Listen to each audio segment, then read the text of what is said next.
Venezuela vive una crisis institucional indisimulable, lógicamente. Solo un incauto podría afirmar que en Venezuela funcionan los tres poderes, después del intento de usurpar las funciones de la Asamblea Nacional, o antes, porque cualquier distraído advierte que el gobierno de Nicolás Maduro no se siente obligado a dar cumplimiento a las resoluciones que emanan de la Asamblea Nacional, esto es, a las leyes. Y entonces, la gente intenta caminos civilizatorios y vota, y elige una Asamblea Nacional con abrumadora mayoría opositora y espera, y pone la firma para solicitar un referéndum revocatorio y vuelve a esperar. Y se viola la Constitución, se le estafan las esperanzas de la gente y el referéndum nunca se convoca. Y entonces la gente sale a la calle y se la reprime.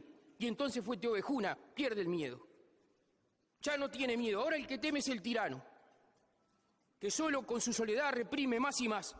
Los pibes se encaran y los uniformes se manchan de sangre.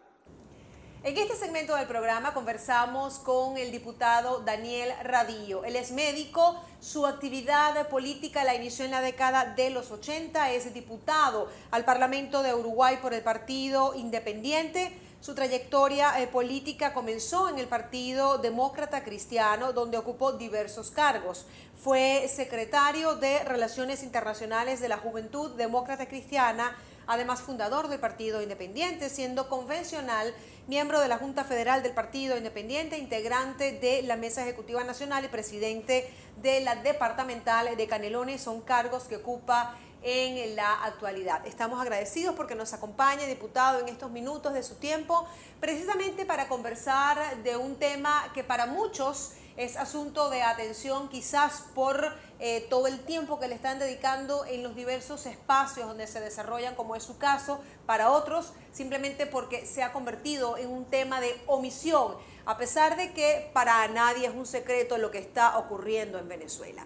En función de esto, diputado, quisiéramos saber por qué tomó la decisión de calificar como una feroz dictadura, como usted lo hizo durante su intervención en la sesión del pasado 12 de mayo, durante la interpelación del ministro Noboa.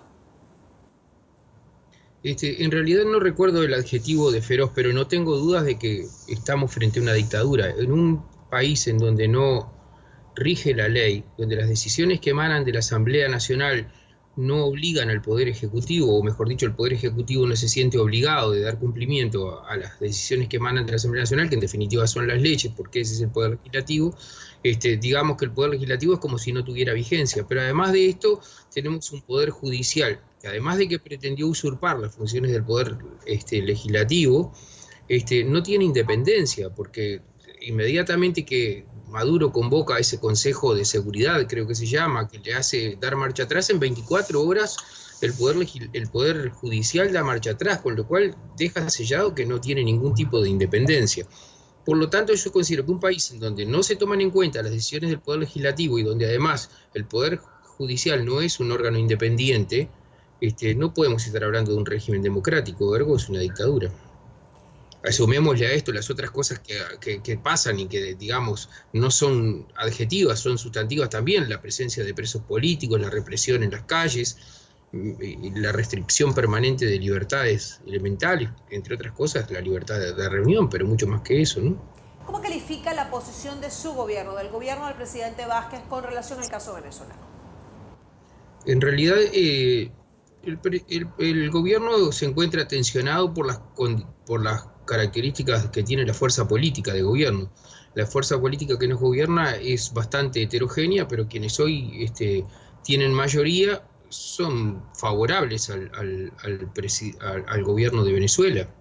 Sin duda, todo el sector político, el partido de gobierno en Uruguay es el Frente Amplio, y todo el sector mayoritario, que es el que apoya al expresidente Mujica, miran con simpatía a la tiranía, y entonces lo que ocurre es que los sectores que tienen una vocación más democrática están muy condicionados por esto, y en realidad terminan asumiendo la posición del resto. Esto es, no terminan de jugarse, para llamar a las cosas por su nombre.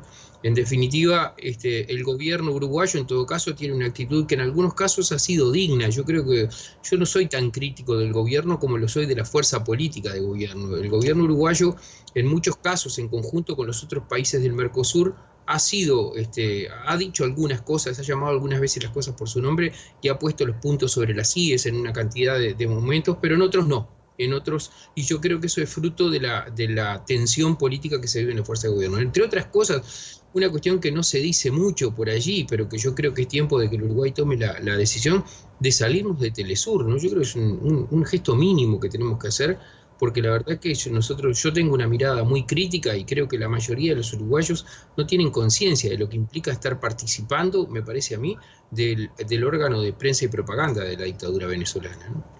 Sin duda alguna, porque hay que recordarle a nuestra audiencia, quien nos está viendo en este momento, que el gobierno y el chavismo, particularmente para definir lo que fue el pasado gobierno del expresidente fallecido Hugo Chávez, logró implementar el control del aparato comunicacional, tanto público como privado, calificándose, como lo es de hecho, como una hegemonía comunicacional, y es precisamente esta hegemonía comunicacional lo que hace que haya diversos intentos por abrir nuevas ventanas de comunicación, nuevos espacios de comunicación, tal como es este espacio y esta plataforma Notiminuto, aliada de Telecaribe, precisamente por el tema de la comunicación.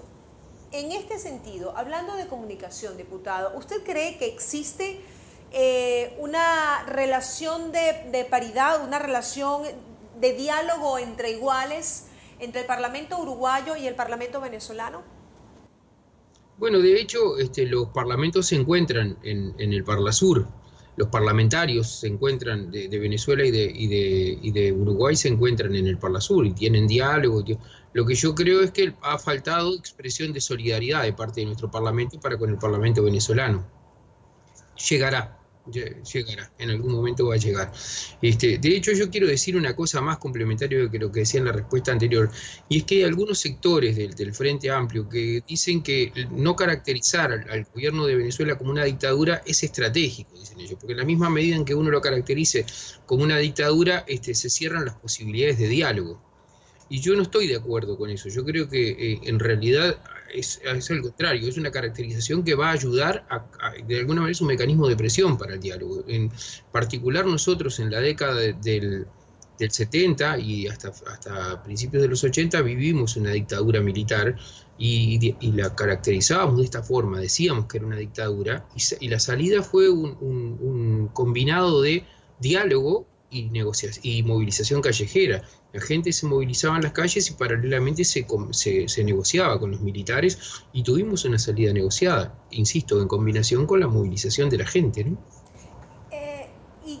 Su respuesta me hace de inmediato pensar en dos interrogantes, y le planteo la primera y luego la segunda.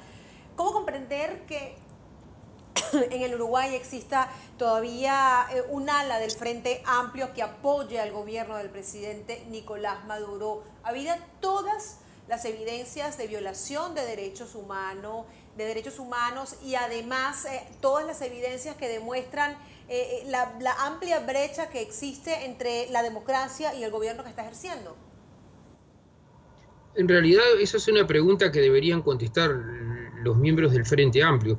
Yo lo que sí me consta, porque me ha pasado en estos días, luego del discurso, es que he recibido muchas comunicaciones de uruguayos que están viviendo en Venezuela y que fueron frente amplistas, o sea, fueron partidarios del partido de gobierno en Uruguay y que me agradecen el discurso. Yo creo que ahí puede pasar dos cosas. Una es una miopía de los dirigentes uruguayos de la izquierda tradicional, que no son capaces, digo de la izquierda tradicional porque yo me considero una persona de izquierda, nada más que no integro la fuerza política de gobierno. Una miopía de parte, decía, de los integrantes de la izquierda tradicional que no son capaces de ver en realidad las características del gobierno de Venezuela. Y la otra cosa que yo me pregunto en un momento es si hay otro tipo de intereses. Entre otras cosas, nosotros hemos querido averiguar, hemos querido investigar acerca de los negocios que el gobierno uruguayo ha tenido con el gobierno de Venezuela, o de los negocios que ha habido, inclusive con participación de particulares con el gobierno de Venezuela, y el Parlamento uruguayo no habilitó nunca, la mayoría, no habilitó nunca esas investigaciones. Cabría, lo cual genera por lo menos sospechas. Si no hubiera nada que ocultar, seguramente no hubiera habido problemas para que se pudiera investigar. Eso siembra la duda en realidad respecto a este tema también, ¿no? Pero por lo menos el mínimo que uno puede deducir es que hay una miopía de parte de los dirigentes políticos sumado a prejuicios ideológicos, ¿no? Porque en realidad es verdad que el gobierno venezolano está fundado en un discurso de presunta sensibilidad social que la realidad porfiadamente niega, pero que los uruguayos deberíamos haber aprendido, porque cuando en Uruguay hubo dictadura, también en la década de los 70, los militares al principio en algunos comunicados públicos también hacían expresa cierta sensibilidad social y crítica a las clases políticas tradicionales, a la dirigencia política tradicional, y eso acabó en la represión más feroz de y la prohibición de todas las libertades, ¿no? Estamos conversando con el diputado al Parlamento uruguayo, Daniel Radillo. Diputado, le dejo la otra pregunta en el aire y la retomamos al regreso de la pausa. Usted dice que se define como un diputado de izquierda, pero ¿cree usted que lo que hay en Venezuela es izquierda? Ya volvemos.